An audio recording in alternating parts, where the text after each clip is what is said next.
വടകരയിലെ വ്യാജ കാഫിർ സ്ക്രീൻഷോട്ട് കേസ് ഹൈക്കോടതി ഇന്ന് വീണ്ടും പരിഗണിക്കും. Vadakara police inspector case diary ഹാജരാക്കും. കേസിൽ ലീഗ് പ്രവർത്തകനായ പി ഖാസിമിനെതിരെ പ്രഥമ ദൃഷ്ട്യാ തെളിവില്ലെന്നാണ് വടകര പോലീസ് ഹൈക്കോടതിയിൽ നൽകിയ റിപ്പോർട്ട്. ശ്രീകാന്ത് വിവരങ്ങളുമായി ചേരുന്നു. ഗുഡ് മോർണിംഗ് ശ്രീകാന്ത്, വിശദാംശങ്ങൾ. വെരി ഗുഡ് മോർണിംഗ് എസ്കേൻ. ഈ തെരഞ്ഞെടുപ്പ് സമയത്ത് അനാവശ്യമായി ഈ രണ്ട് വിഭാഗത്തിൽപ്പെട്ട ആളുകളെ തമ്മിൽ തല്ലിക്കുക എന്ന ഉദ്ദേശത്തോടു കൂടി പോലും ദുരുപയോഗം ചെയ്യാവുന്ന സാധനമായിരുന്നു ഈ വ്യാജ സ്ക്രീൻഷോട്ട്.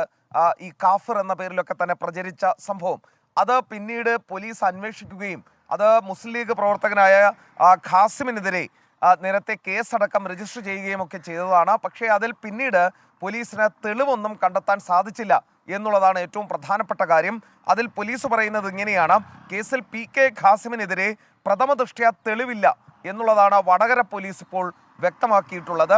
അവരെന്തായാലും ഒരു റിപ്പോർട്ട് ഈ വിഷയത്തിൽ നേരത്തെ സമർപ്പിച്ചു. എന്നാൽ കോടതി ഇതുമായി ബന്ധപ്പെട്ട കേസ് ഡയറി ഹാജരാക്കാൻ ഇപ്പോൾ നിർദ്ദേശം നൽകിയിരുന്നു.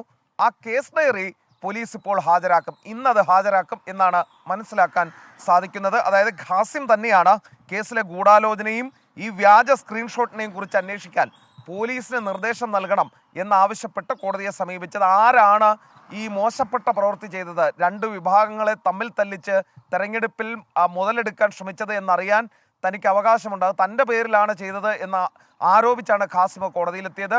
എന്തായാലും കോടതിയുടെ തീരുമാനം നിർണായകമാകും. എന്ത് തീരുമാനമുണ്ടാകുമെന്ന് ഇന്നറിയാം. Thank you Srikanth.